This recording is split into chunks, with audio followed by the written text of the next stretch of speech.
ఈరోజు మనతో మాట్లాడినట్లు మోకాళ్ళ మీద ఉన్నటువంటి రీతుల్లోనే ప్రభువా నీ ఆలోచనలను మాకు దయచేయండి ప్రభువా అని చెప్పి అందరం కలిసి ఉన్న పాటలోనే మనమంతా కలిసి ప్రార్థన చేయదము. యేసయ్యా, మీ ఆలోచన కొరకు మేము వేచి ఉన్నాం అయ్యా. మీ అద్భుత వాక్కులను మీరు మాకు వినిపించబోతున్నావు. అందును బట్టి స్తోత్రం. కాలాకాలములుగా దాగి ఉన్నటువంటి పరలోక సంగతులను నాయనా ఈ రోజు కూడా మాతో మాట్లాడబోతున్నావు, ఈ రోజు కూడా మాతో ముచ్చటించబోతున్నావు అయ్యా. తండ్రి, నీ వాక్యపేక లోతుల్లోనికి వెళ్ళి అయ్యా మీ వాక్యాన్ని మెడిటేషన్ చేయడానికి ప్రతి బిడ్డకు సహాయం చేయండి. దూరంలో నుండి ఈ మాటలు వింటున్న ప్రతి ఒక్కరితో మీరు మాట్లాడమని కోరుకుంటున్నాం తండ్రి. మీ అమోఘమైన సత్యాన్ని మాకు వివరిస్తున్నప్పుడు వినగల చెవులను, గ్రహించగల హృదయాన్ని, అర్థం చేసుకోగలిగిన మనస్సులను మాకు దయచేయండి. నీవే వాక్యాన్ని విత్తండి, విత్తిన వాక్యాన్ని నీరు కట్టి ఫలింపచేయమని యేసయ్య నామములో ప్రార్థిస్తూ వేడుకుంటున్నాము మా పరమ తండ్రి, ఆమేన్. మనం యేసు ప్రభు యొక్క 12 మంది యొక్క శిష్యులు అనే సుదీర్ఘమైన అంశంలో యేసు ప్రభువుకున్న 12 మంది శిష్యులను గురించి మనం ధ్యానం చేస్తున్నాం. ఈ పాంప్లెట్ నా చేతుల్లో ఉందని చెప్పేవాళ్ళు చేయి ఎత్తి అలా చూపించి ఒకసారి పైకి అలా చూపించి ఒకసారి హల్లెలూయా చెప్పండి చూద్దాం. ప్రియమైనవారా, యేసు ప్రభు యొక్క 12 మంది శిష్యుల యొక్క గుణ స్వభావాలను గురించి మనం ధ్యానం చేస్తున్నాం. ఈరోజు యేసు ప్రభువుకున్న 12 మందిలో, యేసు ప్రభువుకున్న 12 మంది శిష్యుల్లో ఉన్న 3వ శిష్యుని గురించి మనం ఈరోజు దేవుని వాక్యాన్ని నేర్చుకోబోతున్నాం. ఈరోజు యాకోబు అనేటువంటి శిష్యుని గురించి మనం ధ్యానం చేయబోతున్నాం. మత్తయి సువార్త 4వ అధ్యాయం 21వ వాక్యానికి వెళ్దాం. మత్తయి సువార్త 4వ అధ్యాయం 21వ వాక్యం. ఆయన అక్కడి నుండి వెళ్లి జెబెదయి కుమారుడైన యాకోబు అతని సహోదరుడైన యోహాను మరి ఇద్దరు సహోదరులను తమ తండ్రి అయిన జెబెదయి యొద్ద దోణిలో తమ వలలు బాగు చేసుకుంటుండగా చూచి వారిని పిలిచెను. దేవుని యొక్క నామానికి స్తోత్రం. ప్రియులారా, ఈ మత్తయి సువార్త ఈ 4వ అధ్యాయం 21వ వాక్యం ప్రకారంగా జెబెదయి అనేటువంటి ఒక తండ్రికి 2 కొడుకులు. జాగ్రత్తగా వినండి. జెబెదయి అనేటువంటి ఓ తండ్రికి 2 కుమారులు ఉన్నారు. వాళ్ళల్లో మొదటి పెద్దవాని పేరేంటి చెప్పండి? పెద్దవాని పేరు చెప్పండి, యాకోబు. అతనికి ఒక తమ్ముడు ఉన్నాడు. మీకు అర్థమయ్యేటట్లు చెప్తున్నాను కాబట్టి మధ్యలో అడుగుతాను, అందువల్ల చెప్పాలా. ఈ జెబెదయికు మొదటి కొడుకు ఎవరంటే యాకోబు. ఇతనికి ఒక తమ్ముడు ఉన్నాడు, అతని పేరే యోహాను. తండ్రికి వీళ్ళు ఎంతో ప్రియమైనటువంటి పిల్లలే ఈ యాకోబు, ఈ యోహానుడు. ఇద్దరికి గమనించినట్టయితే ఒక ప్రత్యేకమైన ఒక పిలుపు దేవాది దేవుడిచ్చాడు. ఏంటి ఆ పిలుపు అంటే, వీళ్ళు గలిలయ అనేటువంటి ప్రాంతంలోనే వీళ్ళు తమ యొక్క దోణెలను, చెప్పాలంటే తమ యొక్క పడవల్లో వాళ్ళు వలలు వేసి వేటాడి వాళ్ళు ఆ రోజు వచ్చేటువంటి ఆ చేపలను అమ్ముకొని వీళ్ళు తమ జీవనాన్ని కొనసాగించేవాళ్ళు. ఎప్పుడైతే దేవుడు వచ్చి వీరిని నా వెంబడి రండి అని చెప్పి ఎప్పుడైతే యేసయ్య వీళ్ళకు పిలుపునిచ్చాడో అప్పుడు ఏం చేశారంటే, ఈ యాకోబు ఈ యోహానులు ఏం చేశారంటే యేసు ప్రభును వెంబడించడం మొదలు పెట్టినారు. అప్పటి వరకు గమనించినట్టయితే తమ తండ్రి యొక్క దోణెలను తమ తండ్రి యొక్క వలలను కడుగుతూ వారు వేటాడి ఆ యొక్క తెచ్చేటువంటి వాటిని అమ్ముకుని తమ జీవనాన్ని కొనసాగించారు. ఈ యాకోబుకు ఈ యోహానుకు దేవుని యొక్క పిలుపు వచ్చింది. ఆ పిలుపు ఏంటంటే దేవుని వాక్యంలో ఉన్న విధంగా చెప్పాలంటే 22వ వాక్యంలో, అంటే 21లో దేవుడు పిలిచాడు. 22వ వాక్యానికి వచ్చేసరికి వెంటనే తమ వలలను తమ తండ్రిని విడిచి ఆయన్ను వెంబడించింది అని చెప్పి 22వ వాక్యంలో రాయబడింది. చూడండి 22వ వాక్యం, మత్తయి 4:22. వెంటనే వారు తమ దోణెను తమ తండ్రిని విడిచిపెట్టి ఆయనను వెంబడించిరి. ఒకసారి హల్లెలూయా చెప్పండి చూద్దాం. ఇంకా బిగ్గరగా చెప్పండి, హల్లెలూయా. చూడండి, ఈ వాక్యంలో ఉన్న విధంగా గమనిస్తే వెంటనే అని చెప్పి రాయబడి ఉంది. అంటే ఎప్పుడైతే దేవుడు వారిని సేవ కొరకు పిలిచాడో అప్పుడు వాళ్ళు ఏం చేశారంటే 2 కార్యాలను విడిచిపెట్టారు. ఒకటి, వాళ్ళు ఏం చేశారంటే తమ యొక్క దోణెలను విడిచిపెట్టారు. అంటే దోణె అన్నప్పుడు వారి పడవలను విడిచిపెట్టారు. రెండవది మీ చేత చెప్పించుకోవాలను, ఒకటేమో వాళ్ళు ఏం చేశారు, తమ యొక్క పడవలను తమ వలలను వదిలేశారు ఫస్ట్. రెండవది చెప్పండి, తండ్రిని విడిచిపెట్టారు. Very good. ఫస్ట్ ఏమో వాళ్ళ దోణె అంటే వాళ్ళ పడవలను వాళ్ళ వలలను వదిలిపెట్టేశారు. ఇప్పుడు రెండవది తమ తండ్రిని కూడా వాళ్ళు విడిచిపెట్టారు. ప్రియమైన వాళ్ళ ఇక్కడ నుండి కొంచెం మనసు పెట్టి వాక్యం వినండి. అప్పుడు ఈ యాకోబు జీవితంలో గమనించినట్టయితే దేవుని యొక్క పిలుపు మేరకు ఈ యాకోబు దేవుని పిలుపు అందుకున్న తరువాత దేవుని యొక్క సేవ చేయాలని ఈ ఇల్లు అప్పగించుకున్నారు. ప్రియమైన వాళ్ళారా, ఈ మన తెలుగు బైబిల్లో గమనిస్తున్నప్పుడు యాకోబు అని చెప్పి ఇక్కడ రాయబడి, యాకోబు అనేటువంటి పేరున్న వాళ్ళు కొత్త నిబంధనలో న్యూ టెస్టిమెంట్ లో 3 వ్యక్తులు కనబడతారు. కొత్త నిబంధనలో యాకోబు అనేటువంటి పేరు గల వాళ్ళు 3 ఉన్నారు. ఒకటి జెబెదయి కుమారుడైన యాకోబు, రెండవది అల్ఫై కుమారుడైన యాకోబు, మూడవది యేసుక్రీస్తు యొక్క దాసుడైన దాసుడైనటువంటి యాకోబు. ప్రియమైన వాళ్ళారా, నేను చెప్పిన ఈ 3 కూడా కొత్త నిబంధనలో మనకు కనబడతారు. ఈ 3 గురించి ఈ పేరు బైబిల్లో కొత్త నిబంధనలో మాత్రం 27 సార్లు మనకు కనబడుతుంది. మనకు 27 టైమ్స్ కంటే ఎక్కువ సార్లు కొత్త నిబంధనలో ఈ పదం కనబడుతుంది. యాకోబు అనే ఈ మాట బైబిల్లో ఒక ప్రత్యేకమైన స్థానాన్ని వహిస్తుంది. సరే, మనం దేవుని వాక్యాన్ని లోతుల్లోనికి వెళ్ళి పరిశీలిద్దాం. యాకోబు యొక్క తండ్రి ఎవరు? మీరే చెప్పండి చూద్దాం. ఇతని తండ్రి ఎవరు? జెబెదయి అనేటువంటి వ్యక్తే వీళ్ళకు తండ్రి. Very good. ఈ యాకోబు యొక్క తల్లి ఎవరంటే సొలోమి. ఈ యొక్క యాకోబు యొక్క అమ్మ పేరేంటంటే, తల్లి పేరేంటంటే సొలోమి. దేవుని యొక్క నామానికి మహిమ కలుగును. హల్లెలూయా. పెద్దగా చెప్పండి, హల్లెలూయా, హల్లెలూయా. అంటే ఈ సలోమి ఎవరు తెలుసా? ప్రియమైనలారా, మీకు అర్థం అవ్వడానికి నేను చెప్తున్నాను. ఈ సలోమి ఎవరంటే యేసు ప్రభు తల్లి అయిన మరియమ్మకు అక్కే సొలోమి. మళ్ళా చెప్తున్నాను, నిలిపి చెప్తున్నాను. ఈ సొలోమి ఎవరు అంటే యేసు ప్రభు యొక్క తల్లి అయిన, ఎవరు యేసు ప్రభు తల్లి? మరియమ్మ. మరియమ్మకు అక్కే సొలోమి.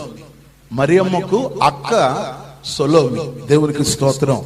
యాకోబు తన యొక్క జీవితంలో దేవుని పిలుపును అందుకొని ఎప్పుడైతే దేవుని వెంబడించాలనుకున్నాడు, యాకోబు అనేటువంటి ఆ మాటకు గల అర్థం ఏంటంటే, బైబుల్ పరంగా చెప్పాలనుకున్నాను, ఒకరి యొక్క స్థానాన్ని దోచుకుని వాడే ఈ యాకోబు అనే పేరుకి అర్థం. ఒకరి యొక్క స్థానాన్ని ఈ వ్యక్తి లాక్కునేవాడు, ఎవరిదో వేరే వాళ్ళ యొక్క స్థానాన్ని లాక్కునేవాడే ఈ యాకోబు అనేటువంటి పేరుకు అర్థం. ఇటు పాత నిబంధనలో ఉన్న యాకోబు జీవితంలోనైనా, కొత్త నిబంధనలో ఉన్న యాకోబు జీవితంలోనైనా ఇదే. చూడండి, బైబిల్లో పాత నిబంధనలో కూడా యాకోబు ఏం చేశాడు, తన సహోదరుని యొక్క ఏసావు యొక్క ఆ యొక్క ఆశీర్వాదాలను లాగేసుకున్నాడు. చెప్పాలంటే మన భాష వాడుక భాషలో పెరుగుకున్నాడు, లాగేసుకున్నాడు. ఇట్లా యాకోబు అనేటువంటి ఆ పేరునకు గల అర్థం ఏంటంటే, ఒకరి స్థానాన్ని ఎత్తుకునేవాడు లేదా దోచుకునేవాడు అని చెప్పి అర్థం ఇస్తుంది. గ్రీకు భాషలో గమనించినట్టయితే యాకోబు అనేటువంటి మాటకు గ్రీకు భాషలో గమనిస్తే జేకబస్ అని చెప్పి రాయబడి ఉంది. JASBASS,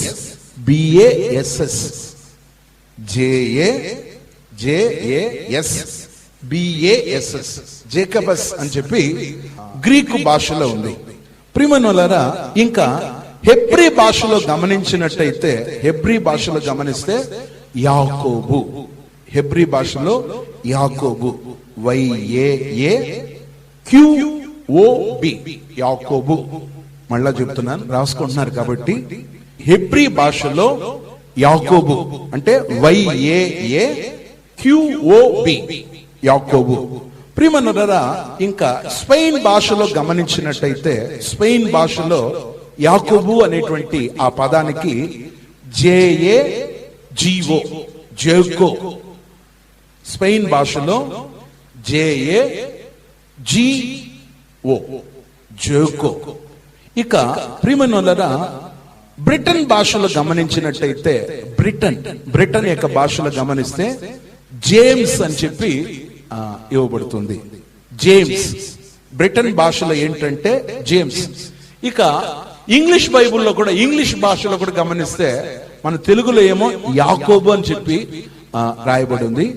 ఇంగ్లీష్ భాషలో, ఆంగ్ల భాషలో జేమ్స్ అని చెప్పి పరిగణింపబడుతుంది. ఈ విధంగా ఈ యాకోబు జీవితంలో గమనిస్తే, ఈ వ్యక్తి ఇతరుల యొక్క స్థానాన్ని ఈ వ్యక్తి పొందుకునేవాడుగా కనబడుతున్నాడు. ఇతరుల యొక్క స్థానాన్ని ఈ వ్యక్తి పొందుకునేవాడుగా కనబడుతున్నాడు. దేవుడి నామానికి స్తోత్రం.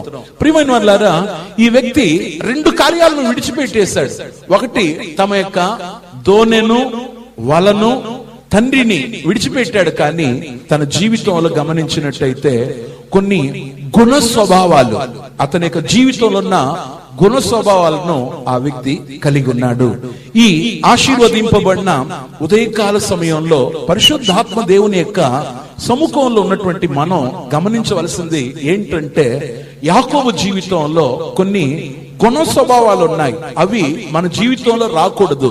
ప్రియమైనోళ్ళారా, అందుకే యేసయ్య యొక్క 12 మంది శిష్యుల్లో ఉన్నటువంటి 3వ వాడైనటువంటి ఈ యాకోబు జీవితాన్ని మన ముందు పెడుతున్నాడు పరిశుద్ధాత్మ దేవుడు. ప్రియమైనోళ్ళారా, ఈ యాకోబుకు అతని తమ్ముడైనటువంటి యోహానుకు యేసయ్య ఒక పేరు పెట్టాడు. ఆ పేరు ఏంటో తెలుసా? ప్రియమైనోళ్ళారా, చూడండి, బైబిల్లో నేను మీకు చూపి కోరుతున్నాను. మార్కు సువార్త 3వ అధ్యాయం 17వ వాక్యంగా మీరు చదవగలిగితే, యేసయ్య వచ్చి యాకోబుకు అతని తమ్ముడైనటువంటి యోహానుకు ఒక పేరు పెట్టాడు. ఆ పేరు ఏంటో తెలుసా? ఓసారి చూడండి, మార్కు సువార్త 3వ అధ్యాయం 17వ వాక్యం. మార్కు సువార్త 3:17. జెబెదయి కుమారుడగు యాకోబు, జెబెదయి కుమారుడగు యాకోబు, అతని సహోదరుడగు యోహానును, వీరిద్దరికి ఆయన బోయనెర్గెసు అని పేరు పెట్టెను. బోయనెర్గెసు అనగా ఉరిమేడువాడు అని అర్థం. దేవుని నామానికి స్తోత్రం కలుగును. ఒకసారి హల్లెలూయా చెప్పండి. ప్రియమైనోళ్ళరా, ఇక్కడ గమనించినట్టయితే బోనగేసు అనేటువంటి పేరును ఆ ఇద్దరు ఇద్దరికి పెట్టారు. ఎవరు ఆ ఇద్దరు? జెబెదయి యొక్క కుమారులు ఎవరు ఇద్దరు? ఒకటి యాకోబు, రెండు యోహాను. దేవునికి స్తోత్రం. ప్రియమైన వాళ్ళారా, వీళ్ళిద్దరు కూడా దేవుని సేవకని వచ్చాడు. అంటే అన్న తమ్ముళ్ళు ఇద్దరు కూడా సేవకు వచ్చారు. ఈ సేవకు వచ్చినటువంటి వీళ్లకు యేసయ్య వచ్చి బోవనగేజు అనేటువంటి నామాన్ని వారికి పెట్టారు.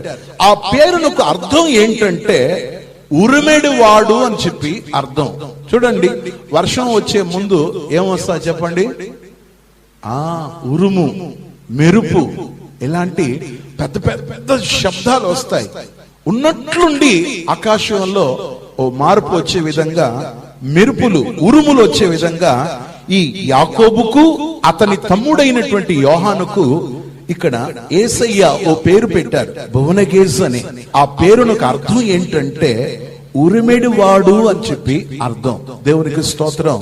యేసు ప్రభుకున్న 12 మందికి అంటే ఎవరికి ఈ పేరు లేదు, కానీ ఈ యాకోబుకు యోహానుకు మాత్రం ఈ పేరు కలిగింది.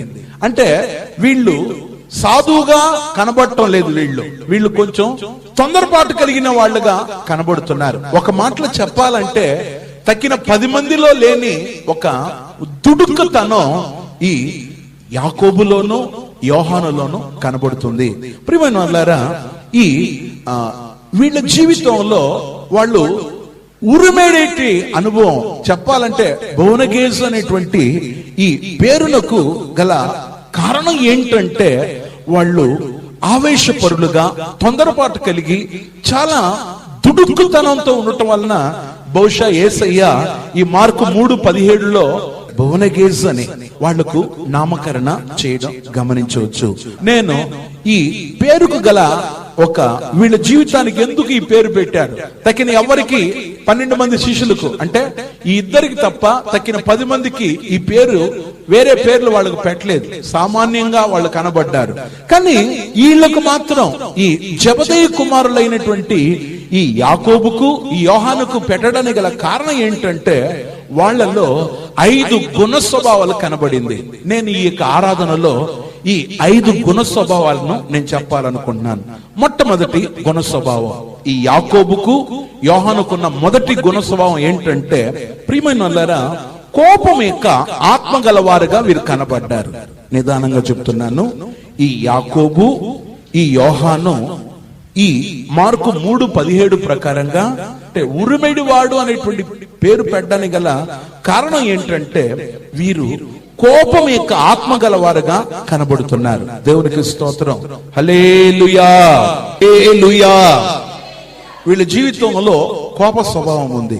వీళ్ళ జీవితంలో ఏ స్వభావం ఉంది చెప్పండి?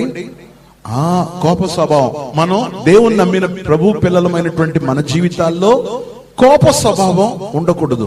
కోప స్వభావం ఉండకూడదు. గాంధీ మహాత్ముడు చెప్పాడు, తన కోపమే చెప్పండి తన శత్రు.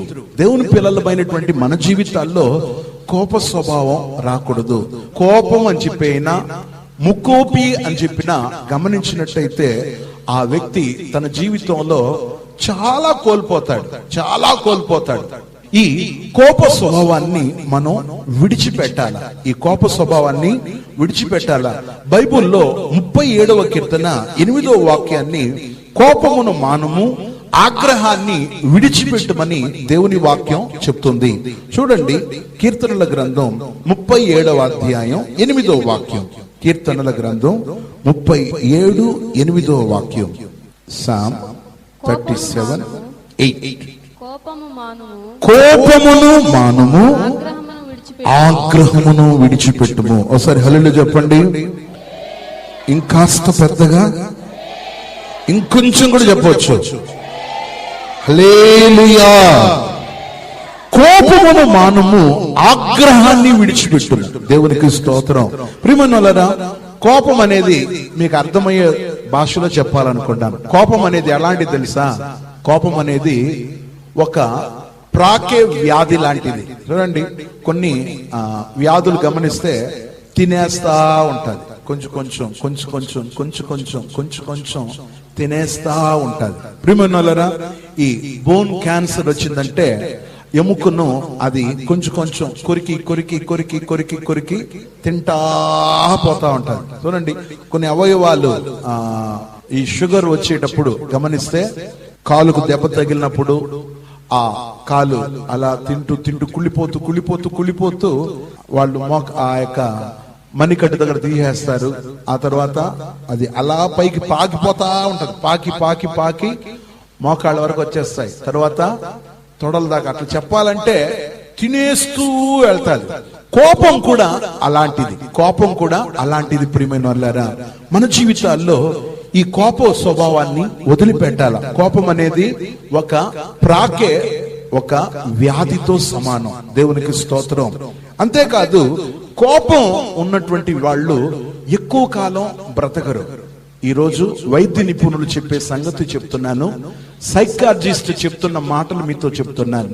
కోపం ఉన్నటువంటి వాళ్ళ జీవితాల్లో గమనిస్తే వాళ్ళు కోపపడి కోపపడి కోపపడి వాళ్ళ యొక్క ఆయుష్కాలాన్ని వాళ్ళు ఏం చేస్తారంటే తగ్గించుకుంటారు. ఆయుష్కాలాన్ని వాళ్ళు తగ్గిపోతుంది. ఆయుష్కాలం తగ్గిపోతారు.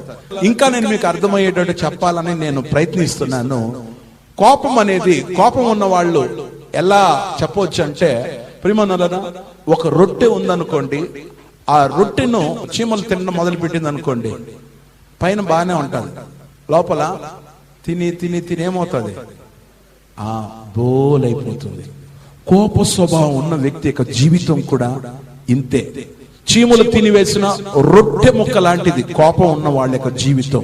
ప్రియమనులారా, అందువలన దేవుని వాక్యంలో ఉన్నట్లు కోపమును మానము, ఆగ్రహాన్ని విడిచిపెట్టుము. యాకోబు 1:20 రాయబడిన మాట, నరుని కోపం దేవుని నీతిని నెరవేర్చదంట.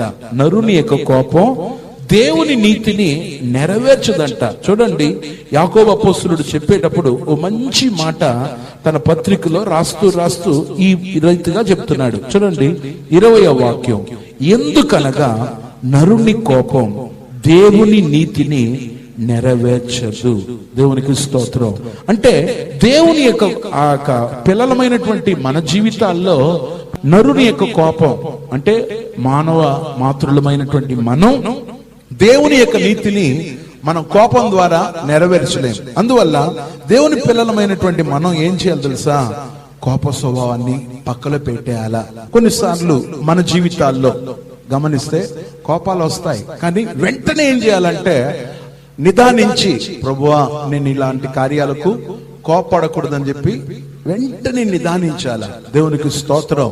ప్రియమైన వాళ్ళారా, నేను కూడా కొన్నిసార్లు ఆత్మీయ విషయాల్లో లేకపోతే చెప్పిన ప్రకారం చేయనప్పుడు కోపడుతాను, కానీ వెంటనే తర్వాత రియలైజ్ అవుతాను, అమ్మో నేను ఇలా చేసి ఉండకూడదు కదా అని చెప్పేసి వెంటనే పశ్చాత్తాపడడానికి మొదలు పెడతాను.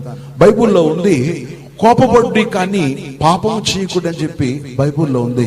ఏది ఏమైనా ఈ యాకోబు జీవితంలో, యోహాను జీవితంలో గమనించినట్లయితే ఉరిమెడి వారు అనేటువంటి ఆ పేరునకు గల కారణం ఏంటంటే వాళ్ళు కోపం యొక్క ఆత్మ గలవారుగా ఉన్నారు. మనం కోపం యొక్క ఆత్మ గలవారుగా ఉండకూడదు. నేను ఒక ఇంటికి విజిటింగ్ వెళ్ళినప్పుడు భార్య భర్తల మధ్యలో గొడవలు జరుగుతూ ఉంది. భర్త అన్నం తింటున్న టైం దాంట్లో రాయి వచ్చింది. దేంట్లో వచ్చింది? దేంట్లో? అన్నంలో. ఇసిరి కొట్టిన దెబ్బకు తలుపుకు తగిలి ప్లేట్లో ఉన్న అన్నం అంతా కింద పోయింది. అప్పుడు ఏం చేయాలి? తల్లి ఏం భార్య ఏం చేయాలా? ఏం చెప్పాలా? ఏమండి ఈ ఒక్కసారి సర్దుకోండి అనాలనా? ఇంకా మాట్లాడుతా ఉంది. ఇంకా మాట్లాడతా ఉంటే కర్ర తీసుకుని చిత్తక బాధుడు. నేను ఎప్పుడైతే లోపలికి, పాస్టర్ గారండి ఇదేనా మీరు నేర్పిస్తున్నారు అని చెప్పాడు ఆయన. నాకేం అర్థం కాలే. ఇప్పుడు ఏం విషయం ఏమైందంటే కనిపించలేదా మీకు అన్నాడు ఆయన. మంచి కోపిష్టి. ఆఖరికి ఆమె చేత నేను సారీ చెప్పించినాను ఆయనకు. ఆ తర్వాత ప్రియమనులారా, ఒక నెల తర్వాత ఆయనకు ఫోన్ చేసి అడిగాను, అయ్యా ఇప్పుడు ఎట్లా ఉంది మీ కుటుంబం అన్నప్పుడు ఆయన చెప్పే మాట ఏంటో తెలుసా? అయ్యా మీరు ఆ రోజు ఆమెకు సావధానంగా బైబిల్ ఉండి చూపించారు. ఆ తర్వాత ఆమె ఎంతో చక్కగా నాకు అన్నం వండి పెడతా ఉంది. ఆ తర్వాత ఆ ప్రాబ్లమే మాకు లేదు అంటున్నారు.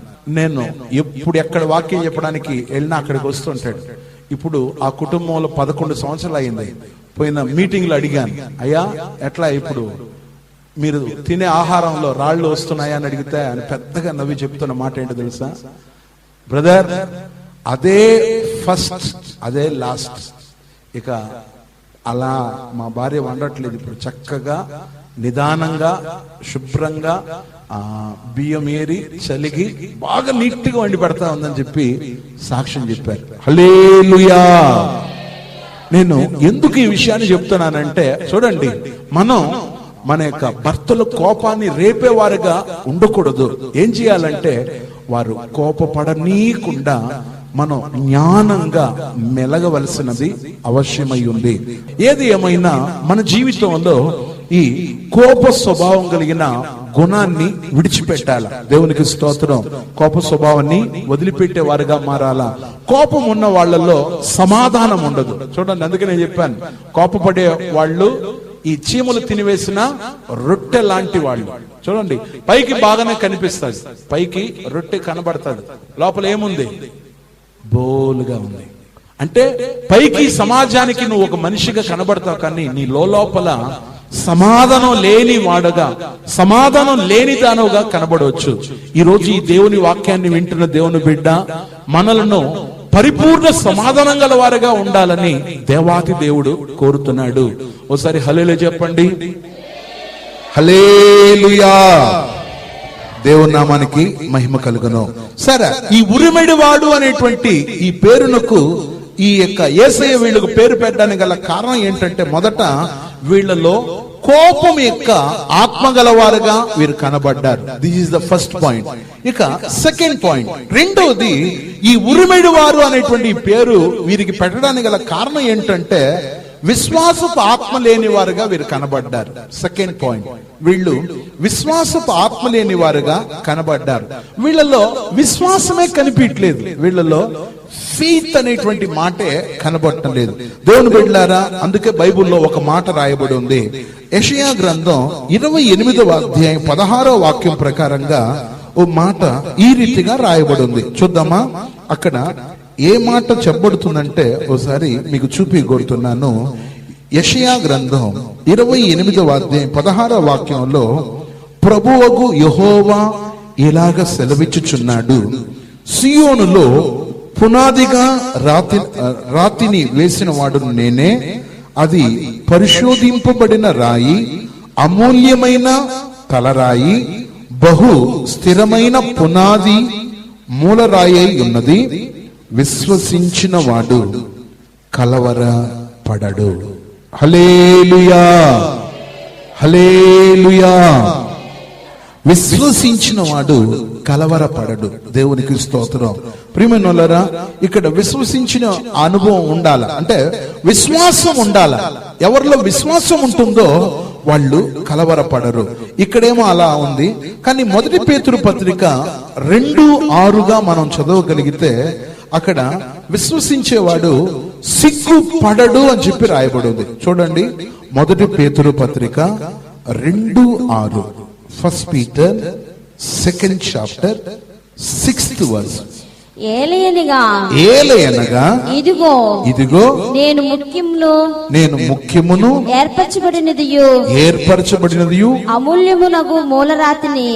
అమూల్యమైన మూలరాతిని సియోనులో స్థాపించుచున్నాను. ఆయన యందు విశ్వాసముంచువాడు ఏ మాత్రమును సిగ్గుపడడు. అదిగో, ఆయనందు విశ్వాసముంచువాడు సిగ్గుపడ్డంట. యెషయా గ్రంథంలో మనం చదివిన వాక్యంలో యెషయా 28:16 ప్రకారంగా విశ్వసించేవాడు ఏం పడ్డంట? కలవరపడ్డు. ఈ మొదటి పేతురు పత్రిక ఈ యొక్క అధ్యాయంలో, ఈ 2వ అధ్యాయం 6వ వాక్యం ప్రకారం విశ్వసించేవాడు ఏం పడ్డంట? సిగ్గుపడ్డు. దేవునికి స్తోత్రం. విశ్వసించే గుణం ఉన్న వాళ్ళు, ఒకటి వాళ్ళు కలవరపడ్డు, రెండవది సిగ్గుపడ్డు. దేవునికి స్తోత్రం. అంటే ఈ విశ్వాసం గల ఆత్మ లేని వాడే ఈ యాకోబు, ఈ యోహాను. వాళ్ళు గమనించినట్టయితే దేవుడు పిలిచిన వెంటనే తమ యొక్క పడవలు వదిలేశారు, వలలను వదిలేశారు. రెండవది తండ్రిని కూడా విడిచిపెట్టారు, కానీ ఈ గుణ స్వభావాన్ని విడిచిపెట్టలేకపోయారు. దేవునికి స్తోత్రం. ప్రియమన్నారా, దేవుని నమ్మినటువంటి ప్రభు పిల్లలమైనటువంటి మనం ఏం చేయాలి తెలుసా? విశ్వాసం కలవారుగా కనబడాలి. మనం ఎలా ఉండాలి చెప్పండి? విశ్వాసం గలవాళ్ళగా ఉండాలా. అది వదిలేసి మొదట నేను చెప్పాను కదా, ఆ కోప స్వభావానికి లోనైన వారుగా మనం ఉండకూడదు, లోనైన వాళ్ళగా ఉండకూడదు. ఎన్నున్నా కానీ వాటిని దిగమింగుకుంటూ మనం సంతోషపు యొక్క అనుభవాలు కలిగిన వారుగా ఉండాలా. అలా ఉండాలని కోరిక ఉంది అని చెప్పేవాళ్ళు ఒకసారి హల్లెలూయా చెప్పండి చూద్దాం. ఇంకా పెద్దగా హల్లెలూయా. ప్రియమైనలారా, విశ్వాసపు యొక్క ఆ ఆత్మగల వారుగా మనం మారాలి. చాలా సార్లు గమనిస్తే మనం కూడా యాకోబులాగా, యోహానులాగా అవిశ్వాసపు యొక్క ఆ యొక్క వాటి గుండా లోనైపోతుంటాం. అవిశ్వాసం రావడానికి గల కారణం ఏంటంటే కోప స్వభావమే. ప్రియమైనలారా, ఒకసారి ఒక ప్రధానమంత్రి ఓ స్థలంలో ఓడిపోయాడు. నేను ఇప్పుడు ఉన్న ప్రధానమంత్రి గురించి మాట్లాడటం లేదు. ఒక 30 సంవత్సరాల క్రితం ఒక ప్రధానమంత్రి ఓడిపోయాడు. ఓడిపోయినప్పుడు గమనించినట్టయితే అతనికి ఒక ఇంటర్వ్యూ జరిగింది, ఆ యొక్క టీవీ ఇంటర్వ్యూ జరిగింది. అప్పుడు ఆ ప్రధానమంత్రి ఓడిపోవడానికి గల కారణాలు ఏంటో అని చెప్పి మీడియా అంతా కూడా వచ్చేసాడు. అప్పుడు ఒక ఆయనకు ఆ యొక్క చీఫ్ మినిస్టర్ గారిని, ఆ ప్రధాన మంత్రిని గమనిస్తే, అయ్యా మీరు ఎందుకు ఓడిపోయారు, మీరు ఏ కారణం వల్ల ఇలా మీకు ఓటు రాకుండా పోయింది, మెజార్టీ లేకుండా అయిపోయారు, ఏం కారణం అని చెప్పి ప్రియమైనలారా అతన్ని అడగడం మొదలు పెట్టినారు. ఒక యంగ్ ఒక లేడీ ఆ యొక్క మీడియా తరపున, సార్ ఫస్ట్ ప్రశ్న, మీరు ఇలా మెజార్టీ లేకుండా ఓడిపోవడానికి కారణం ఏంటన్నప్పుడు ఆయన ఏం చేశారంటే కొన్ని విషయాలు చెప్పాడు. ఇవి నేను ప్రజలకు హామీ ఇచ్చాను, అవి నేను నెరవేర్చలేకపోయాను, అందువల్ల బహుశా ప్రజలు నాకు ఓటు వేయకపోయారేమో, అందువల్ల అది ఒక కారణమై ఉండొచ్చు అన్నాడు. రెండవ ప్రశ్న సార్ అనేది, సరే చెప్పమా. ఇట్లా ప్రశ్నలన్నీ అడుగుతా ఉంది. ప్రియమైనవాళ్ళారా, ఏదో ఒక ప్రశ్న అడిగేటప్పుడు ఆ చీఫ్ మినిస్టర్ గారికి కోపం వచ్చింది. వెంటనే ఏం చేశాడంటే ప్రియమైనవాళ్ళారా, కోపంతో ఆవేశంతో మాట్లాడడం మొదలు పెట్టినప్పుడు ఈమె మీడియాలో ఉన్న వ్యక్తి కాబట్టి వెంటనే ఆ టీవీ ఇంటర్వ్యూలో చాలా మంది చూశారు. అప్పటికే ప్రపంచమంతా టెలికాస్ట్ అయిపోతా ఉంది. ప్రియమైనవాళ్ళారా, మరుసటి రోజు న్యూస్ పేపర్లో చీఫ్ మినిస్టర్ గారు పలానా ప్రశ్న అడిగితే సమాధానం చెప్పారు, తర్వాత ప్రశ్న అడిగితే చెప్పారు. ఈ ప్రశ్న అడిగినప్పుడు ఆయన కోపం వచ్చేసిందని చెప్పి పత్రికలు రాయడం మొదలు పెట్టారు. ప్రియమైనవాళ్ళారా, అందుకే చూడండి, కొన్నిసార్లు మీడియాతో మాట్లాడేటప్పుడు కొన్నిసార్లు ఏదైనా వాళ్ళని రెచ్చగొట్టేటట్టు మాట్లాడితే నో కామెంట్ అని చెప్పేసి సావధానంగా చెప్పేసి, చెప్పడానికి ఇష్టం లేనప్పుడు దాన్ని ఏం చేస్తారంటే దాన్ని నో కామెంట్ అని చెప్పి ఆపేస్తా ఉంటారు. ప్రియమైనవాళ్ళారా, ఎందుకు ఈ సందర్భాన్ని చెప్తున్నానంటే తన జీవితంలో కోపం అనేది మానవుణ్ణి వైతొలిగేటట్టు చేస్తాయి. అంతేకాదు విశ్వాసం కూడా లేనివాణ్ణిగా, విశ్వాసపు ఆత్మ కూడా లేనివాణ్ణిగా మార్చివేస్తుంది. అందువల్ల ఈ యాకోబు జీవితంలో, యోహాను జీవితంలో ఉరిమేడు వారు అనేటువంటి పేరు వాళ్లకు రావడానికి గల కారణం ఏంటంటే ప్రియమైనవాళ్ళారా, వాళ్ళలో రెండవది విశ్వాసపు ఆత్మ లేని వారుగా కనబడ్డారు. దేవునికి స్తోత్రం. సరే, నేను మూడో విషయానికి వస్తున్నాను. వాళ్లకు యేసయ్య ఉరిమెడి వారు అనే పేరు వారికి పెట్టడానికి గల థర్డ్ రీజన్ ఏంటంటే ప్రియమైనవాళ్ళారా, ప్రేమ లేని ఆత్మ గలవారుగా వాళ్ళు కనబడ్డారు. Third point. మూడవది, ప్రేమ లేని ఆత్మ గలవారుగా కనబడ్డారు. గలాతీ పత్రిక 5:13 మనం చదవగలిగితే, ప్రేమ కలిగిన వారమై ఒక్కరికి ఒకరు దాసులై ఉండాలని చెప్పి అపోస్తులుడైన పౌలు గారు చెప్తున్నాడు. చూద్దామా? గలాతీ పత్రిక 5:13. గలాతీ పత్రిక 5:13. సహోదరులారా మీరు స్వతంత్రులుగా ఉండుటకు పిలువబడితిరి. మీరు స్వతంత్రులుగా ఉండుటకు పిలువబడితిరి. అయితే ఒక మాట ఆ స్వతంత్రమును శారీరక క్రియలకు హేతువు చేసుకొనక ప్రేమ కలిగిన వారై ఒకరినొకడు దాసులయుండుడి. హల్లెలూయా. చూడండి, ప్రేమ కలిగి, దేవునికి స్తోత్రం.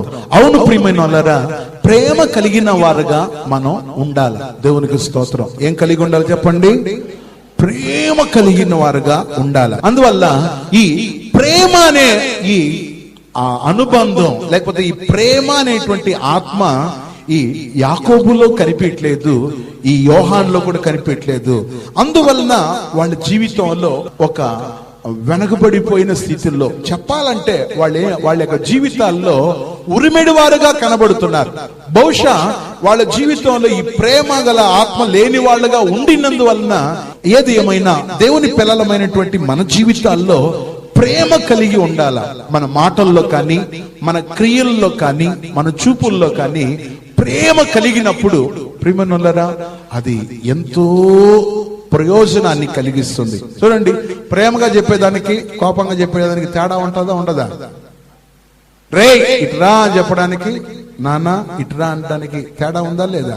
అంటే ప్రేమగా మనం పలకరించేటప్పుడు చెప్పే మాట ఇతరులకు కోపాన్ని లేకపోతే ఇతరులకు రోషాన్ని పుట్టియకూడదు తప్ప, మనం చెప్పే మాటల్లో ప్రేమ యొక్క అనుబంధం ఏర్పడాలా. వీరు ప్రేమ లేని ఆత్మగలవారుగా కనబడ్డారు. దేవునికి స్తోత్రం. ఇది మూడవది. సరే, నాలుగో విషయానికి వెళ్తున్నాను. నాలుగోది, వీరికి దేవుడు అధికారాన్ని ఇచ్చాడు.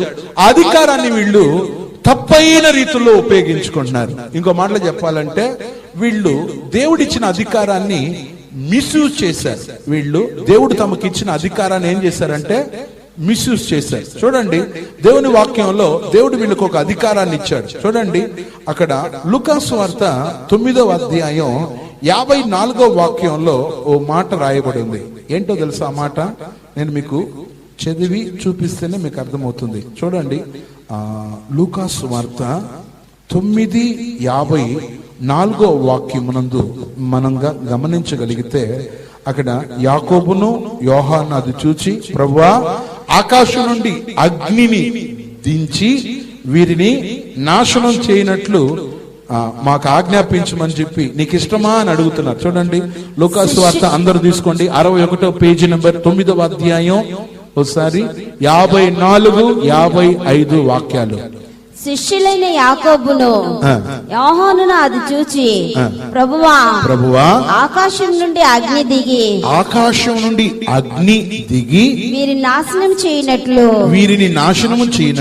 మేము ఆజ్ఞాపించుట నీకు ఇష్టమా అని అడుగగా, అదిగో చూసారా, వెంటనే ఆకాశం నుండి అగ్ని రప్పించి వీళ్ళని నాశనం చేయమంటారా? దేవునికి స్తోత్రం. నేను తమిళ బైబుల్ చదువుతున్నప్పుడు తమిళ బైబుల్ చాలా చక్కగా ఉంది. మన తెలుగు బైబుల్ ఆ మాటే మెన్షన్ చేయబడలేదు. ఏంటంటే, వాళ్ళు చెప్తూ ఆకాశం నుండి మేము అగ్నిని దించి వీరిని నాశనం చేయమంటారా? ఏలియా కాలంలో, పాత నిబంధనలు, ఏలియా ఆకాశం నుండి అగ్నిని కురిపించినట్లు, శపించినట్లు మేము శపించమని ఆజ్ఞాపిస్తావా అని చెప్పి ఇక్కడ ఎవరెవరు అడిగే చెప్పండి? ఎవరెవరు అడిగింది ఈ మాట దేవుణ్ణి చూసి? యాకోబు, యోహాను. చూడండి, వీళ్ళు జబదయి కుమారులు, వీళ్ళు జబదయి యొక్క కుమారులు. అన్నేమో యాకోబు, తమ్ముడేమో యోహాను. వీళ్ళిద్దరు చూడండి ఎంత దుడుగ్గా. అంటే నేనేం చెప్పవస్తున్నానంటే, నాలుగోది, దేవుడిచ్చిన అధికారాన్ని మిస్యూజ్ చేయడానికి, దేవుడు వారికి ఇచ్చిన అధికారాన్ని వీళ్ళు గమనించినట్టయితే తప్పైన రీతుల్లో ఉపయోగించడానికి ట్రై చేస్తున్నారు. అంటే దేవుడు ఎందుకు అధికారం ఇచ్చాడంటే, అపవిత్రాత్మ శక్తుల మీద అధికారం ఇచ్చాడు, వ్యాధిని వెలగొట్టడానికి అధికారం ఇచ్చాడు, ఇంకా చెప్పాలంటే శపింపబడినటువంటి ప్రతి దానిని నాశనం చేయడానికి అధికారం ఇచ్చాడు. కానీ ఇక్కడ యేసు ప్రభును ఇంకో గుంపు వారు వెంబడిస్తున్నారు. ఇంకా కొంతమంది యేసు ప్రభును వెంబడిస్తున్నటువంటి వారికి వ్యతిరేకంగా ఇప్పుడు నీ యొక్క ఆలోచన చొప్పున మేము వీరిని ఆకాశం నుండి అగ్నిని రప్పించి వీరిని నాశనం చేయమని ఆజ్ఞాపిస్తావా, చెప్పమంటావా అని చెప్పి ఈ ఇద్దరు కూడా యాకోబు యోహాను వీళ్ళిద్దరు కూడా దేవుడిచ్చిన అధికారాన్ని మిస్యూజ్ చేస్తున్నారు. వీళ్ళు దేవుడిచ్చిన అధికారాన్ని తప్పైన రీతుల్లో ఉపయోగించుకోవాలని చూస్తున్నారు. అందుకే దేవుడు వీరిద్దరికి ఏం పేరు పెట్టాడు చెప్పండి, మీరే చెప్పండి. ఉరిమిడివారు అనేటువంటి పేరు పెట్టారు. హల్లెలూయా, హల్లెలూయా. దేవుని బిడ్డలారా, ఇక్కడ నుండి ఒక సత్యాన్ని మనం గ్రహించాలా. దేవుడు మనకిచ్చిన అధికారాన్ని బట్టి మనం తప్పైన కార్యాలకు మనకిచ్చిన వాటిని మనం ఉపయోగించుకోకూడదు. దేవునికి స్తోత్రం. చాలా మంది ఎవరైనా మన కీడు చేసేటప్పుడు, ఎవరైనా మనల్ని బాధ పెట్టినప్పుడు ఏం చేస్తారో తెలుసా? వాళ్ళ కాళ్ళు ఇరిగిపోతే బాగుంటారు, వాళ్ళ చేతులు ఇరిగిపోతే బాగుంటారు, వాళ్ళు నాశనం అయిపోతే బాగుంటారు అంటామా అనమా? అంటాం. అలా అనకూడదు. ప్రభువా, వీరేం చేయుచున్నారో వీరెరుగురు గనుక వీరిని క్షమించు.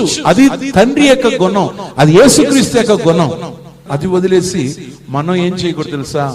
మనం ఈ యొక్క దేవుడు నాకు అధికారం ఇచ్చాడు, నాకు ప్రార్థన చేసే వరం ఇచ్చాడు, నేను ఏం చెప్పినా దేవుడు వింటాడని చెప్పి మన యొక్క ప్రార్థనను మిస్యూజ్ చేసుకోకూడదు. మనకున్న అధికారాన్ని మనం తప్పుగా వాడుకోకూడదు. దేవునికి స్తోత్రం. అందువల్ల దేవుని బిడ్డలారా, మనం గ్రహించవలసిన సంగతి ఏంటంటే, ఈ యాకోబు, ఈ యోహాను వీళ్ళు ఏం చేశారంటే, ఆకాశం నుండి ఒక్కసారి నిప్పు రప్పించి సర్వం వాషౌట్ చేసేమంటావా? ఒక్క మాట చెప్పండి ప్రభు అని వాళ్ళు ఏం చేశారంటే యేసయ్యను అడిగారు. ప్రియమైనవారా, అది చాలా చాలా తప్పు. యేసు ప్రభు వెంటనే ఏమన్నారు తెలుసా? వారిని మందలించాడు. అలా చేయకూడదని చెప్పి వారికి సజెషన్ ఇచ్చాడు. ప్రియమైనవారా, ఈ వీళ్ళ జీవితంలో ఒకటి ఏ స్వభావం ఉంది చెప్పండి వాళ్ళలో? ఫస్ట్ గుణ స్వభావం, కోపపడే ఆత్మగలవారుగా కనబడ్డారు. రెండవది వాళ్ళలో ఉన్న గుణ స్వభావం ఏంటి? విశ్వాసము లేని ఆత్మ. వాళ్ళ విశ్వాసపు ఆత్మ లేదు వాళ్ళలో. మూడవది వాళ్ళల్లో ప్రేమగల ఆత్మ వాళ్ళలో కనిపించలేదు. నాలుగోది వాళ్ళలో దేవుడిచ్చిన అధికారాన్ని దుర్వినియోగం చేస్తున్నారు, మిస్యూజ్ చేస్తున్నారు. దేవుని బిడ్డలారా, దేవుడిచ్చిన అధికారాన్ని మనం దుర్వినియోగం చేయకూడదు, దాన్ని సద్వినియోగం చేయాలా, అంతే తప్ప దుర్వినియోగం చేయకూడదు. కానీ ఈ వీళ్ళు ఆకాశాన్ని రప్పించి నిప్పును వీళ్ళను కాల్చేయమంటావు చెప్పండి అన్నారు. దేవునికి స్తోత్రం. ప్రియమైనవారా, ఇది వాళ్ళ జీవితంలో ఉన్న 4వ గుణ స్వభావం. నేను 5వది చెప్పాలనుకుంటున్నాను. 5వది వీళ్ళలో ఉన్న గుణ స్వభావం ఏంటంటే, క్షమించలేని గుణ స్వభావం వీళ్ళలో ఉంది. మన్నించే స్వభావం వీళ్ళలో లేదు. వీళ్ళలో క్షమించే ఆత్మలేని వారుగా కనబడుతున్నారు. వీళ్ళు క్షమించే ఆ యొక్క ఆత్మలేని వారుగా కనబడుతున్నారు. చూడండి, అక్కడ అదే లూకాసు వార్తలో ఇందాక చదివిన ఆ 9వ అధ్యాయం 54వ వాక్యంలో గమనించినట్టయితే, ప్రియమైన వాళ్ళారా చూడండి, అక్కడ ఆయన వారి తట్టు తిరిగి వారిని గర్దించెను. ఎందుకు గర్దించాడు చూడండి. 55వ వాక్యం మళ్ళా చదువుగా విందాం.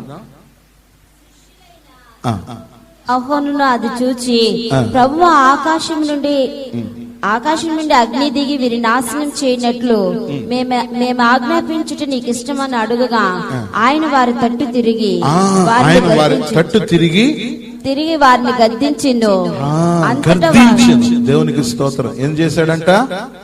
గర్దించును అనే చోట 4 అంకి వేసి కింద మార్జిన్ ఏమో చూడండి. వీరు ఎట్టి ఆత్మ గలవారు మీరెరుగురు, మనిషి కుమారుడు మనుషుల ఆత్మను రక్షించుటకే కాని నశింపు చేయుటకు రాలేదనెను. చూడండి, రక్షించుటకే అంటే ఇక్కడ క్షమించే ఆత్మ గల వాడు యేసయ్య. యేసయ్య క్షమించే గుణం గలవాడు. కానీ చూడండి, అందుకే ఆ మార్జిన్ చక్కగా రాయబడింది. చూడండి, వీరు ఎట్టి ఆత్మ గలవారో మీరెరుగరు, మనిషి కుమారుడు మనుషుల ఆత్మను రక్షించుటకే కాని. చూడండి, మనుషుల ఆత్మను రక్షించుటకే గాని నశింపచేయుటకు రాలేదని. నశింపచేయడానికి రాలేదు. ఇదే క్షమాగుణం గల అనుభవం. ఇది క్షమించే గుణం. ఈ క్షమించే గుణం వీళ్ళలో లేదని నేను ప్రూవ్ చేస్తున్నాను. చూడండి, యేసయ్య ఎందుకు ఈ లోకానికి వచ్చాడంటే రక్షించడానికి వచ్చాడు. ఆయన శిక్షించేవాడు కాదు, రక్షించేవాడు. దేవునికి స్తోత్రం. కానీ ఈ గుణ స్వభావం వీళ్ళలో కనిపించలేదు. చూడండి, ఈ రక్షించే ఆ యొక్క గుణ స్వభావం వీళ్ళలో కనిపించలేదు. పోని ప్రభువా, ఈ ఒక్కసారి వదిలేస్తాం అని చెప్పి చెప్పడానికి బదులు ఆకాశం నుండి నిప్పును రప్పించి వీళ్ళను సమూలంగా నిర్మూలన చేస్తామని చెప్పి వాళ్ళు మాట్లాడుతున్నారు. దేవునికి స్తోత్రం. బహుశా ఇందుకోసమే వీళ్ళ మీద యేసయ్య చూసి వీళ్ళు ఉరిమెడివారు అని చెప్పి వాళ్ళకు ఒకసారి పేరు పెట్టాడేమో. దేవుని నామానికి మహిమ కలుగును. దేవుని బిడ్డలారా, ఇటువంటి క్షమించరాని ఆ యొక్క గుణ స్వభావం మనలో ఉండకూడదు. మనం ఎవరినైనా క్షమించగలిగిన గుణ స్వభావం కలిగి ఉండాలా. వాళ్ళు మనకు కీడు చేసిన వాళ్ళు కావచ్చు, వాళ్ళు మనం గురించి తప్పైన ప్రచారం చేసిన వారు కావచ్చు. వాళ్ళను మనం ఏం చేయాలి తెలుసా? ప్రేమించడానికి మొదలు పెట్టాలా. వాళ్ళను మనం ఇంకా ఎక్కువగా ప్రేమించడానికి మొదలు పెట్టాలా. అలా మనం ప్రేమించడానికి మొదలు పెట్టేటప్పుడు వాళ్ళ స్వభావం మారుతుందా మారదా? చెప్పండి చెప్పండి చెప్పండి. మారుతుంది. దేవునికి స్తోత్రం. హల్లెలూయా హల్లెలూయా. ప్రియమైన వాళ్ళారా, ఇప్పుడు నాకు జరిగిన ఒక సంభవం గుర్తొస్తుంది. ఎక్కువగా నేను సువార్త చేయడానికంటే నాకు చాలా ఇష్టం. సువార్త అంటే వారంలో 4 రోజులైన సువార్త చెప్పాలని నేను వెళ్ళిపోతుంటాను. అది నెల్లూరులో సేవ చేస్తున్న రోజులు. అవి నెల్లూరు పట్టణంలో కబాడిపాలెం అనేటువంటి స్థలంలో పరిచర్య చేస్తున్న రోజులు. అప్పుడు నా దగ్గర ఒక పెద్దక్క 4 సిస్టర్లు ఉండేవాళ్ళు. నేను సువార్త కొరకు షెడ్యూల్ వేసేసాను.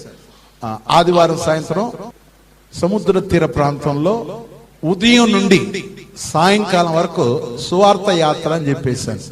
ప్రియమనులారా, ఇది ఆదివారం షెడ్యూల్. ఇక సోమవారం రోజు ఒక్కరోజు రెస్ట్ తీసుకొని మంగళవారం కోవూరు అనేటువంటి ప్రాంతంలో మంగళవారం సువార్త. ప్రియమనులారా, బుధవారం బైబిల్ స్టడీ. మళ్ళా గురువారం రాపూర్లో సువార్త సేవ రాపూర్లో. ఇక తిరిగి వచ్చేస్తున్నాం కాబట్టి గూడూరు ఏరియాలో సువార్త అని చెప్పేసి నేను నెల్లూరులో పరిచర్య చేసేటప్పుడు సువార్త సేవలు అట్లా డిక్లేర్ చేశాను. ఆ పెద్దక్క ఏం చేసిందంటే నా గురించి ఉన్నది లేనిది అన్ని చెప్పేసి, పాస్టర్ గారు సువార్త చేసేసాను, అయిపోయింది ఆ వారంలో. వెంటనే నన్ను చెన్నైకి రమ్మన్నాను.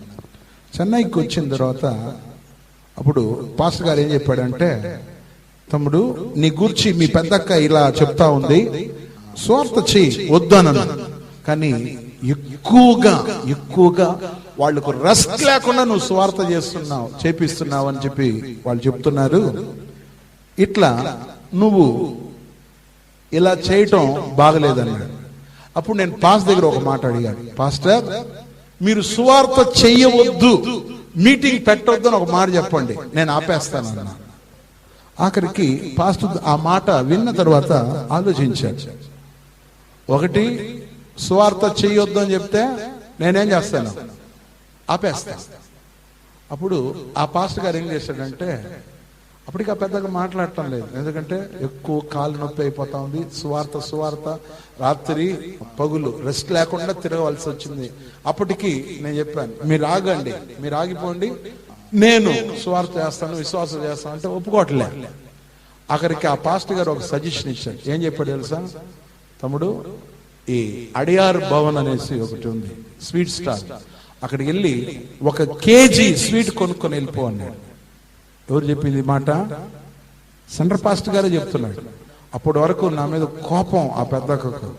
ఎప్పుడైతే ఆ అడియార్ భవన్ ఆ యొక్క స్వీట్ స్టాల్కి వెళ్ళిపోయి కేజీ స్వీట్ కట్టుకొని తీసుకెళ్ళి ఇచ్చిన తర్వాత, ఇప్పుడు అప్పటి వరకు కోపంగా ఉన్న పెద్దకి ఏమంటుంది తెలుసా, మా బ్రదర్ పేరుకు తగినట్టు బంగారు బాబు, మా బ్రదరు అంత మంచిగా మా కోసం స్వీట్ తీసుకొచ్చాడని చెప్పేసి తీసుకెళ్ళిన స్వీట్ ను తీసుకునేసి, బ్రదర్ వచ్చే వారం కూడా సువార్త చేస్తాము, హల్లెలూయా ఏమంటా ఉంది.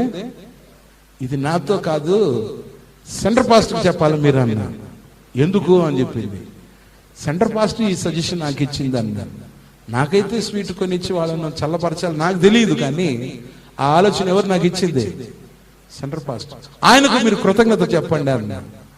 ఆఖరికి ఆమె పాస్టర్ ఫోన్ చేసి, అప్పుడు పాస్టర్ గారు ఆమెకి ఇచ్చుకున్నాడు, అలా చేయడం తప్పు, అందుకే పాస్టర్ మేము గ్రహించాం కాబట్టి వచ్చే వారం కూడా మళ్ళా సువార్త చేయమని, సువార్త చేయాలని కోరుకుంటున్నామని చెప్పి అదే పెద్దక్క, ఏ పెద్దకైతే ఎక్కువగా ఈయన సువార్తలో తిప్పుతున్నాడు, ఎక్కువగా రాత్రి పగులు రెస్ట్ లేకుండా చేస్తున్నాడు అని చెప్పిన అదే పెద్దక్క ఇప్పుడు ఏమంటుంది తెలుసా?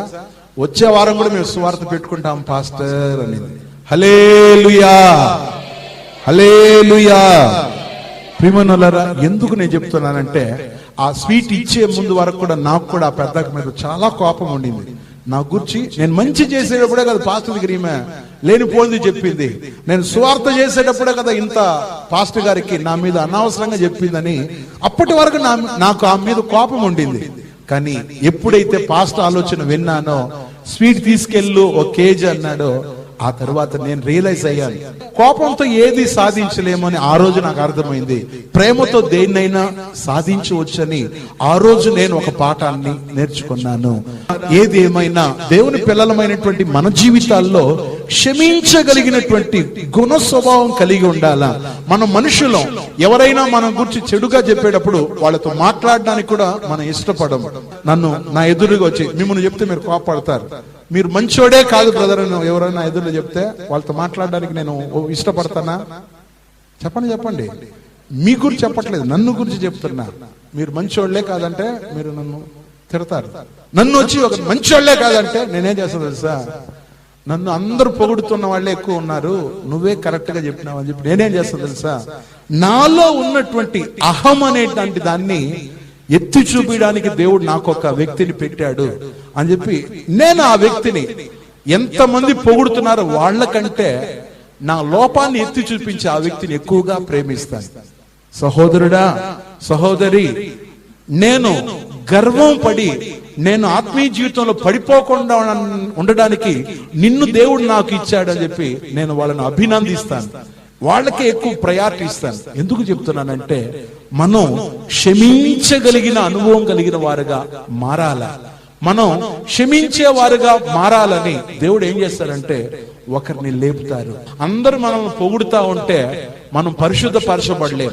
ప్రియమైనోళ్ళరా, మనలను ఇతరులు విమర్శించేటప్పుడు మనం సరి చేసుకుంటాం. చూడండి, అందరూ మంచి అక్క, మంచి బ్రదర్, మంచి సేవకుడు, మంచి పాస్టర్ అని చెప్తా ఉంటే వాళ్ళు పరిశుద్ధపరచబడలేరు. మన శరీరంలో ఒక ముళ్ళు ఉండాలా. ఆ ముళ్ళు ఉండటం వల్ల ఎక్కువగా ప్రార్థన చేసుకుంటాం, ఎక్కువగా స్తోత్రాలు రాసుకుంటాం, ఎక్కువగా ప్రభు పాదాల దగ్గర ఉపవాసం ఉంటాం, ఎక్కువగా బైబుల్ చదవగలం. ఎందుకంటే మనం ఇతరులను క్షమించగల గుణం మనకు ఉండాలా. ఈ యాకోబు జీవితంలో, యోహాను జీవితంలో క్షమించే గుణం లేదు. వాళ్ళు పొరపాటే చేశారంటే ఇప్పుడు ఏమంటున్నారంటే అగ్నిని దించి వీళ్ళను నాశనం చేయాలన్నాడు. యేసయ్య వెంటనే వాళ్ళని గద్దించాడు. అంటే గద్దించడం అక్కడ వాళ్ళను క్షమించే గుణం గలవారుగా మార్చాలని. ఇంకొక విషయం చెప్పి, అంటే 5 విషయాలే కానీ ఇంకొక విషయం నేను చెప్పేసి నేను ముగించాలనుకుంటున్నాను. వీళ్ళలో 6వది ఇంకో స్వభావం కూడా ఉండింది. ఆ స్వభావం ఏంటో తెలుసా? అతిశయ స్వభావం వీళ్ళలో ఉండింది. మత్తయి సువార్త 20వ అధ్యాయం 24వ వాక్యం ప్రకారంగా గమనించగలిగితే యేసయ్య ఆ తండ్రి యొక్క ఆ యొక్క సింహాసనంలో కూర్చున్నప్పుడు ఎడం వైపు ఒక వ్యక్తిని, కుడి వైపు ఒక వ్యక్తి కూర్చోవాలని చెప్పేసి వీళ్ళు అగ్రపీఠాన్ని కోరుకున్న స్వభావం వీళ్ళలో ఉండింది. చూడండి, మత్తయి సువార్త 20వ అధ్యాయం 24వ వాక్యం, మాథ్యూ 20:24 వర్స్. తక్కిన 10 మంది శిష్యులు ఈ మాట విని ఆ 2 సహోదరుల మీద కోపపడిరి. వీళ్ళు కోపపడడానికి గల కారణం ఏంటంటే చూడండి 23వ వాక్యంలో, ఆయన మీరు ఈ గిన్నెలోనిది తాగుదురు, ఆయన మీరు నా గిన్నెలోని త్రాగుదురు గాని నా కుడి వైపునను నా ఎడమ వైపునను కూర్చుండనిచ్చుట నా వశమున లేదు. అది నా వశమున లేదు, నా తండ్రి చేత ఎవరికి సిద్ధపరచబడినో వారికే అది దొరుకునని చెప్పాను. వారికే అది దొరుకును. దేవునికి స్తోత్రం. పైన వాక్యంలో గమనిస్తే 20వ వాక్యంలో, అప్పుడు జెబెదయి కుమారుల తల్లి తమ అప్పుడు జెబెదయి కుమారుల తల్లి తన కుమారులతో ఆయన ఎద్దకు వచ్చి నమస్కారం చేసి ఒక మనవి చేయబోగా నీవేమి కోరుచున్నావని ఆయన అడిగెను. అందుకామె నీ రాజ్యమందు ఈ నా ఇద్దరు కుమారులలో ఒకడు నీ కుడి వైపునను ఒకడు నీ ఎడమ వైపునను కూర్చుంటే సెలవిమ్మని. దేవునికి స్తోత్రం. ప్రియమైనోళ్ళారా, ఇక్కడ గమనించినట్టయితే ఇది శిష్యులకు సంబంధించిన విషయం. ఇది చెప్పాలంటే యాకోబుకు యోహానుకు సంబంధించిన విషయం. ఇక్కడ జెబెదయి యొక్క తల్లి ఏమంటుందంటే, అయ్యా నీ రాజ్యంలో నీ సింహాసనం నువ్వు కూర్చున్నప్పుడు ఒకరిని కుడివైపు ఇంకో వ్యక్తిని ఎడం వైపు కూర్చోమనేటట్లు ఆదేశం అన్నాడు. అప్పుడు యేసయ్య ఏమన్నాడంటే, అది నా తండ్రి వశంలో ఉంది, ఆ అధికారం నాకు లేదు. నా తండ్రి ఎవరిని కూర్చోబెడతాడో వాళ్లే ఆ స్థానంలో కూర్చుంటారని చెప్పారు. ఆ టైంలోనే 10 మందికి కోపం వచ్చింది. యేసు ప్రభువుకి ఎంతమంది శిష్యులు చెప్పండి? 12 మంది. ఇప్పుడు ఆ 12 మందిలో ఇద్దరులో యాకోబు, ఒకటి యోహాను, అంటే రైట్ సైడ్ ఒకరు, లెఫ్ట్ సైడ్ ఒకరు కూర్చోవాలని కోరిక కలిగింది. కానీ ఇప్పుడు తక్కిన 10 మందికి ఇది మృంగుడు పడకపోయింది. చూడండి, ఆ 10 మందిని గూర్చే మనం చదివామే 24వ వాక్యంలో. ఇప్పుడు చదవండి 24వ వాక్యం. తక్కిన 10 మంది. తక్కిన 10 మంది. దేవునికి స్తోత్రం. యేసు ప్రభుకి ఎంతమంది శిష్యులు? 12 మంది. ఇప్పుడు ఒకటి ఎడమ వైపు, ఇంకో వ్యక్తి కుడి వైపు, ఇద్దరు పోతే ఇంకెంతమంది ఉన్నారు? 10 మంది. తక్కిన 10 మంది శిష్యులు ఈ మాట విని ఆ ఇద్దరు సహోదరుల మీద ఎవరు ఆ ఇద్దరు సహోదరులు? వెరీ గుడ్, యాకోబు, యోహాను. వారి మీద కోపపడ్డారు. అంటే ఇప్పుడు నేను ఏం చెప్పవస్తున్నానంటే, వీళ్లకు ఆ సింహాసనం కూర్చున్నటువంటి దాహం కూడా వీళ్ళకు ఉంది. వీళ్ళ తల్లిని కూడా వీళ్ళు రిక్వెస్ట్ చేసి ఉంటారు, అమ్మా నువ్వు యేసయ్య దగ్గర అడుగు, అమ్మా మేము ఒక వ్యక్తి కుడివైపు ఇంకో వ్యక్తి ఎడం వైపు ఉండాలని మా కోరిక ఉందని చెప్పి ఇప్పుడు వాళ్ళ తల్లిని వాళ్ళు ఫోర్స్ చేసి ఉండొచ్చు బహుశా. కానీ ఇప్పుడు యేసయ్య అంటున్నాడు, అది నా వశం కాదు, అది నా తండ్రి వశం. చూడండి, వాళ్ళ జీవితంలో ఎన్ని గుణ స్వభావాలు ఉందో. వాళ్లకు కోప స్వభావం ఉంది, వాళ్లకు విశ్వాసపు యొక్క ఆత్మ లేని వారుగా కనబడుతున్నారు, వారిలో ప్రేమ ఆత్మ లేని వారుగా కనబడుతున్నారు, వాళ్ళు అధికారాన్ని దుర్వినియోగం చేసేవారుగా కనబడుతున్నారు, వాళ్ళు క్షమించలేని ఆత్మ గల వారుగా కనబడుతున్నారు. అన్నిటికంటే వారు ఆ అధికారాన్ని తమ చేతుల్లో చేజిక్కుకోవాలని చెప్పి అధికారం దాహం గల వారుగా కూడా కనబడుతున్నారు. 6 కారణాలు బట్టి బహుశా అక్కడ యేసయ్య వాళ్ళని చూసి ఉరిమెడువారు అనేటువంటి పేరు బహుశా పెట్టి ఉండవచ్చు. ప్రియమైనోళ్ళారా, మనం జాగ్రత్త పడాలా. మన జీవితంలో ఈ గుణ స్వభావాలు ఉంటే మనం దేవుని రాజ్యంలో పోలేమో. ప్రభువా, నాకు ఇటువంటి గుణ స్వభావాలు నాకు వద్దు ప్రభువా. నా జీవితంలో నేను ప్రభువా నా యొక్క జీవితంలో కోప స్వభావాలన్నీ నేను పక్కన పెట్టేశాను ప్రభువా. విశ్వాసం లేని ఆత్మ నాలో వద్దు నాయనా. దేవా, నేను ప్రేమ కలిగిన ఆత్మ కలిగిన వాడినిగా ఆత్మగల దానగా ఉంటాను. నీవు నాకు ఇచ్చిన ప్రార్థనా జీవితం, నీవు నాకు ఇచ్చిన అధికారాన్ని నేను దుర్వినియోగం చేయను ప్రభువా. నాలో క్షమించే గుణ స్వభావాన్ని దయచేయండి ప్రభువా.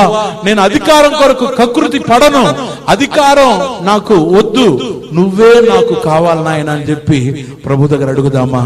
అందరు కళ్ళు మూద్దాం. నేను ఈ యాకోబు జీవితంలో మనం నేర్చుకోవలసిన ఈ 6 గుణ స్వభావాలు మనకు ఉండకూడదు. దేవుని బిడ్డలారా, అందరు కళ్ళు మూద్దాం, అందరు కళ్ళు మూద్దాం. మనం దేవుని దగ్గర అడగబోతున్నా, దేవా నన్ను మంచి గుణ స్వభావం గలవానిగా చేయండి, నన్ను మంచి గుణ స్వభావం కలిగిన దానిగా నన్ను చేయండి ప్రభువా. ఈ యాకోబులో నుండి యోహానులో ఉన్నటువంటి ఈ గుణ స్వభావాలు ఏది నాకు వద్దు నాయనా. అయ్యా, వారు కోపం అనేటువంటి ఆత్మగల వారుగా కనబడ్డారు నాయన, వారు విశ్వాసపు ఆత్మ లేని వారుగా కనబడ్డారు నాయన, వారు ప్రేమ లేని ఆత్మగల వారుగా ఉన్నారు నాయన. వారికి అయ్యా అధికారాన్ని దుర్వినియోగం చేసే ఆ గుణ స్వభావం ఉంది నాయన. వాళ్ళలో క్షమించలేని ఆత్మగల వారుగా కనబడుతున్నారు నాయన. వాళ్ళు అధికారం కొరకు, వారు హోదా కొరకు, సింహాసనం కొరకు వాళ్ళు పరుగులు తీస్తున్నారు. అది నాకు వద్దు నాయనా.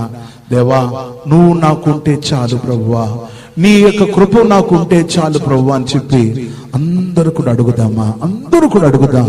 ఈ పాట వింటూ ప్రభు పాదాల దగ్గర మనం ప్రాధేయపడదాం. నీవు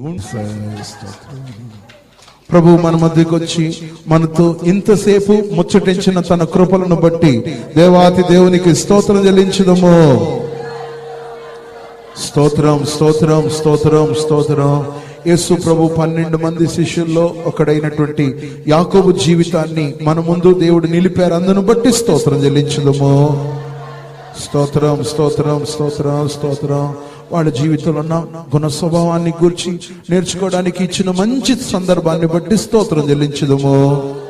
స్తోత్రం స్తోత్రం స్తోత్రం స్తోత్రం. ఆ యొక్క వ్యక్తిలో ఉన్నటువంటి 6 గుణ స్వభావాలను మనం ఉండకూడదు మనలో, అందును బట్టి స్తోత్రం చెల్లించుదము. యేసయ్యా స్తోత్రం. దేవుడు మనలో కోప స్వభావం అంతా తొలగిపోయేటట్లు చేయాలి, అందుకే స్తోత్రించుదము. స్తోత్రం స్తోత్రం స్తోత్రం. రెండోది, విశ్వాసపు ఆత్మ లేని వారుగా కనబడ్డారు. మనకు అనుభవం ఉండకూడదు, మనలో ఎప్పుడు విశ్వాస సంబంధాలుగా ఉండాలి. స్తోత్రం చెల్లించుదము. స్తోత్రం స్తోత్రం. మూడవది, వాళ్ళలో ప్రేమ స్వభావం, ప్రేమ ఆ యొక్క ఆత్మ లేని వారుగా కనబడ్డారు. మనలో ఎప్పుడు ప్రేమ స్వభావం గల వారుగా ఉండాలా. ప్రేమ కలిగి ఉండుడి అని రాయబడిన విధంగా మనం ఎప్పుడు ప్రేమ కలిగి ఉండే భాగ్యం కలుగునట్లు స్తోత్రం చెల్లించుదము. స్తోత్రం స్తోత్రం స్తోత్రం. నాలుగోది, వారికి ఇచ్చిన అధికారాన్ని వారు దుర్వినియోగం చేశారు. కానీ మనం దుర్వినియోగం చేయకూడదు, సద్వినియోగం చేసేవారుగా ఉండాలి. స్తోత్రం చెల్లించుదము. స్తోత్రం స్తోత్రం. ఐదోది, క్షమించలేని గుణం వాళ్ళలో ఉండింది. మనం క్షమించే గుణం గల వారుగా ఉండాలి. స్తోత్రం చెల్లించుదము. స్తోత్రం స్తోత్రం. అధికారం కొరకు పదవి వ్యామోహం వాళ్ళకు ఉండింది. మనలో ఆ స్వభావం ఉండకూడదు. స్తోత్రం చెల్లించుదము. స్తోత్రం స్తోత్రం. వీటన్నిటిలో మనకు జయం అనుగ్రహించబడినట్లు స్తోత్రం చెల్లించుదము. స్తోత్రం స్తోత్రం. వారు వలలు విడిచిపెట్టారు, తమ యొక్క పడవలను వదిలిపెట్టారు, తండ్రిని వదిలిపెట్టారు. మనం కూడా అలాంటి అనుభవం, మంచి గుణం గలవారుగా ఉండినట్లు స్తోత్రం చెల్లించుదము. స్తోత్రం స్తోత్రం. దేవుడు తీసుకొచ్చిన బిడ్డలందరిని బట్టి స్తోత్రం చెల్లించుదము. స్తోత్రం స్తోత్రం. తండ్రి అయిన దేవునికై స్తోత్రం చెల్లించుదము. స్తోత్రం. కుమారుడైన యేసు ప్రభుల వారికై స్తోత్రం చెల్లించుదము. స్తోత్రం. ఆదరణకర్త అయినటువంటి పరిశుద్ధాత్మ దేవునికై స్తోత్రం చెల్లించుదము. స్తోత్రం. సమస్త ఘనత మహిమ ప్రభావం త్రియేక దేవునికి అర్పించి స్తోత్రం చెల్లించుదము. స్తోత్రం స్తోత్రం స్తోత్రం స్తోత్రం. కళ్ళు మూసుకుందాం. పాస్టర్ ప్రేయర్ చేస్తారు. ప్రార్థనలో ఏకీభవిద్దాం. దేవునికి స్తోత్రం. స్తోత్రం స్తోత్రం స్తోత్రం. పశుమ తండ్రి, మీ పాదం పిల్లలే స్తోత్రం చెల్లించినాం ప్రభా. ఒక వారం అంతా కూడా మీరు మమ్మల్ని రెక్కల కింద భద్రపరిచి కాపాడి ప్రభా నాయన, ఈ ఆదివారం రోజు ప్రభా అయా స్తోత్రం, విశ్రాంతి దినమున ప్రభా నాయన స్తోత్రం, మీ సన్నిధిలో కూడి ప్రభా మేమందరం కూడా నాయన మిమ్మల్ని ఆరాధించుటకు, కొనియాడుటకు, స్తుతించుటకు మీరు ఇచ్చిన గొప్ప ధన్యత కొరకే మీ కృతజ్ఞతా స్తోత్రం చెల్లించినాం ప్రభా. మీరు తీసుకొచ్చిన ప్రతి ఒక్క బిడ్డ కొరకే స్తోత్రం ప్రభా నాయన. ప్రతి ఒక్కరిని కూడా మీరు ఆశీర్వదించినందుకే మీ కృతజ్ఞతా స్తోత్రం చెల్లించినాం ప్రభా నాయన. స్తోత్రం నాయన. ఈ దినమున ప్రభా నాయన స్తోత్రం నాయన, నీ వాక్యం వినడానికి కూడా మీరు ఇచ్చిన గొప్ప ధన్యత కొరకే మీకు స్తోత్రం చెల్లించినాం ప్రభా. ఈ దినమున ప్రభా జరిగిన సేవలన్నింటినీ మీరు ఆశీర్వదించినందుకే మీకు కృతజ్ఞతా స్తోత్రం చెల్లించినాం ప్రభా నాయన. నీ ఆత్మను మా మీద కుమ్మరించినందుకే స్తోత్రం. మీరు మా మధ్యకు దిగి వచ్చి నివసించినందుకే మీకు స్తోత్రం చెల్లించున్నాం ప్రభా నాయన. స్తోత్రం. సియోను యెరూషలేము నుండి మీ వాక్కులు పంపినందుకే స్తోత్రం ప్రభా అయా. గత వారములుగా శిష్యుల గురించి మేము నేర్చుకుంటున్నాగా ప్రభా, ఈ వారం యాకోబు గురించి మేము నేర్చుకునడానికి ప్రభా, ఆయనలో గుణములను ప్రభా మమ్మల్ని మేము సరిదిద్దుకునడానికి మీరు ఇచ్చిన అవకాశం కొరకు మీకు స్తోత్రం చెల్లించున్నాం ప్రభా. వినివారుగా ఉండకుండా ప్రభా అయా స్తోత్రం, తెలిసిన వారుగా ఉండకుండా ప్రభా అనుసరించే వారుగాను ప్రభా మీరు మాకు సహాయం చేయమని వేడుకొచ్చున్నాం ప్రభా నాయనా. యాకోబు వలె ప్రభా ఇతరుల స్థానమును మేము ఆక్రమించుకునకుండా ప్రభా అయా స్తోత్రం నాయనా, మాకున్న స్థితిలో మేము ఉండడానికి ప్రభా మీరే సహాయం చేయమని వేడుకొంచున్నాం ప్రభా అయా స్తోత్రం. మీరు ఇచ్చిన దానినే ప్రభా అయా మేము స్తోత్రం ప్రభా నేను చేత పట్టుకుని ప్రభా అయా మేము జీవించడానికి మీరు మాకు సహాయం చేయమని వేడుకొంచున్నాం ప్రభా నాయన. స్తోత్రం నాయన. అయా వారిలో చూసినట్లయితే కోప స్వభావం ఉన్నట్లుగా చూస్తున్నాం ప్రభా నాయన. కోపపడే వారుగా ఉండకుండా ప్రభా నాయన స్తోత్రం నాయన.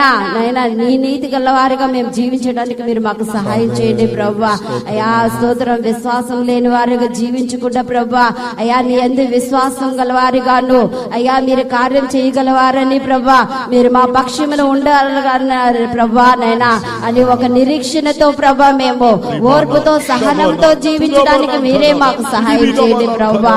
అయా స్తోత్రం. విశ్వాసం కడవరకును మేము కాపాడుకునడానికి మీరే సహాయం చేయండి. ప్రేమ గలవారిగాను స్వతంత్రులుగా మేము ఉండకుండా ప్రభా మాకు ఇచ్చిన అధికారమును ప్రభా దుర్వినియోగం చేసుకోకుండా ప్రభా అయా స్తోత్రం నైనా నీలో తగ్గించుకొని లోబడి జీవించడానికి మీరు మాకు సహాయం చేయమని వేడుకొంచున్నాం ప్రభా.